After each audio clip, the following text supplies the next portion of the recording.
The first epic way that you can use ChatGPT is actually to produce scaffolds from the peer-reviewed papers that you are reading. Now, each field has got its own kind of different way of talking about research, of presenting research. The differences are subtle, but using ChatGPT, you can actually create a scaffold specifically for your research field. Let's have a look how it's done. So over here, I am using HeyGPT. It's actually my favorite way of interacting with PDF documents. I've got access to the API for GPT-4, so I can use this with that powerful language model in what I think is a nicer interface, and you can purchase HeyGPT for a one-time fee, and then you have to use your API from OpenAPI as the engine that operates it. All right, I hope that makes sense. But here you can see this is HeyGPT, and all we have to do is go down here and upload our file. So here I am talking with one of my papers. Here it is. I've previously uploaded it, but you can see that it takes PDF, doc files, MD files, and text files. So I'll just say apply there, and then you can say use. You can also chat with websites and ask Google stuff as well, which is great. So here I'm chatting with my file, and I've already done this before, but one of the best ways that I've used this is by saying, using the PDF supplied, create a general scaffold from the abstract so that another scientist can write their own in any research field. And so here you can see it's done a fantastic job at providing me with a simple layout. So here we've got title of research, authors, blah, blah, blah, and then it's got abstract. Inside the abstract, we need to have background or objective, and it tells me what I need to do for each thing. And this really just takes away that guesswork. When you first sit down with a blank document, it just gives you a structure, but it goes deeper than that. And I'm absolutely amazed at what you can actually do, and you can tailor it for your specific field. It's amazing.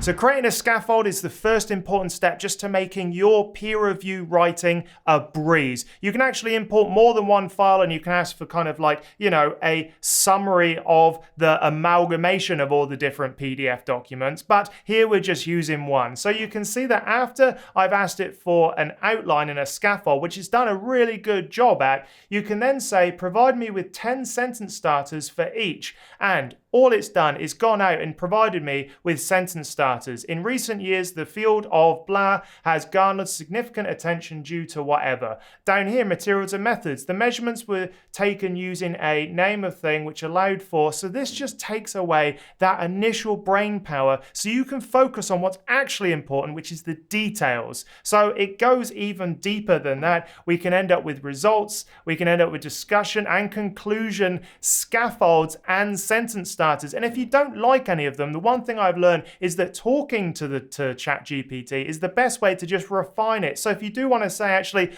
in the conclusion section, I only like these sentences, but provide me with more that are like that. And it does a fantastic job at honing in on that answer. So scaffold and sentence starters, boom.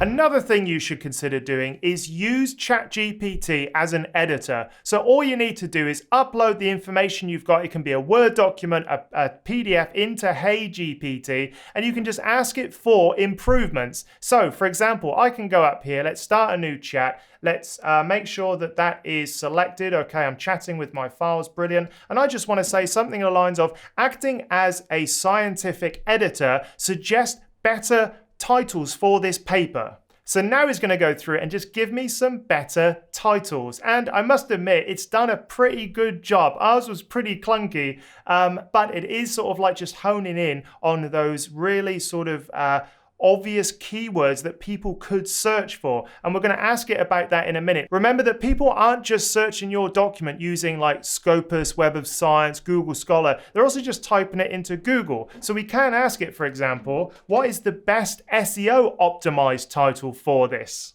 And then what it's going to do is look at the keywords and just make sure that's in the title. So overall, I think that this is a fantastic editing tool. It will do this with every single section of your paper once it's finished. And it's a way to make sure that it's more likely to pass peer review because you've done the majority of the editing. This sort of editing, by the way, used to cost maybe thousands of dollars. And now you can do it in the comfort of your own office with your favorite mug. Mine isn't here. Favorite mug right next to you. ChatGPT will also help you find weaknesses in your paper before you send it out for peer review. It just acts as that first kind of like gaze and eyes over the paper just to make sure there's no obvious gaps. I asked it for my paper that was published a few years ago, and here it says, based on the information provided, you may also need to provide a more detailed comparison with other transparent electrodes. That was actually something that was asked of us. Investigate the long-term stability and performance, explore the scalability and potential manufacturing challenges, include an analysis of the mechanical flexibility and adhesion properties, provide more information on factors contributing to the high figure of merit, address concerns regarding environmental impact and the fabrication process, especially in comparison to ITO-based electrodes. So those are the sorts of questions that I think the majority of peer reviewers will start thinking about when they look at this paper. You can do exactly the same thing for you. The prompt I used was, in the provided PDF, list some areas that the authors may need to address before publication. And it's done the peer review for me. Now, you don't obviously have to do all of this and put all of this into the paper, but you do just have to be aware that this is a potential question from the peer reviewers. So being a little bit on the front foot and putting a little bit of a sentence in there talking about these things and how it's outside the scope of the paper, but these are some ideas, could actually be beneficial. And it obviously depends on the field and stuff. It would have given me a much better idea about what the peer reviewers are looking for, considering they're coming at it like without my knowledge.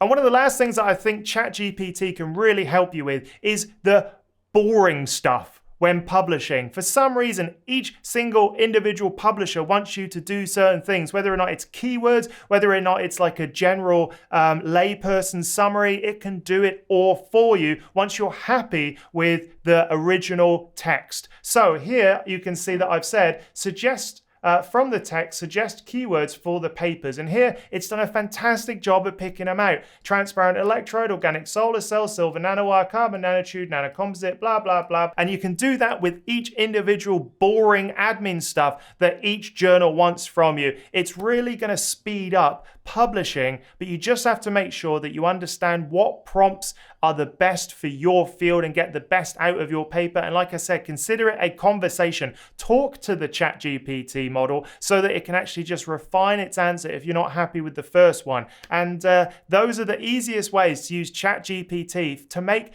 peer-reviewed writing and peer-reviewed publishing an absolute breeze. So there we have it. There's everything I think you need to know about using ChatGPT for peer review, whether or not you're writing, whether or not you're about to submit, or whether or not you're just doing that boring admin stuff expected of you from the journal. I wish this was around when I was doing my PhD and I was in research, because it would have shaved hours off the process. It would have helped me analyze my work a little bit deeper, and it would acting kind of like a PhD supervisor, research supervisor for me, by just doing what I want it to do with simple prompts. And that is better, arguably, than a lot of actual PhD and research supervisors out there. They take hours to get you stuff back and give you corrections, blah, blah, blah. This will do it, and it will act like a little mentor for you. And let me know in the comments what you think, if you've tried it, and if there's any particular prompts that work well for you. But the scaffolding is going to change your life. It's going to make things so much easier for you, I promise.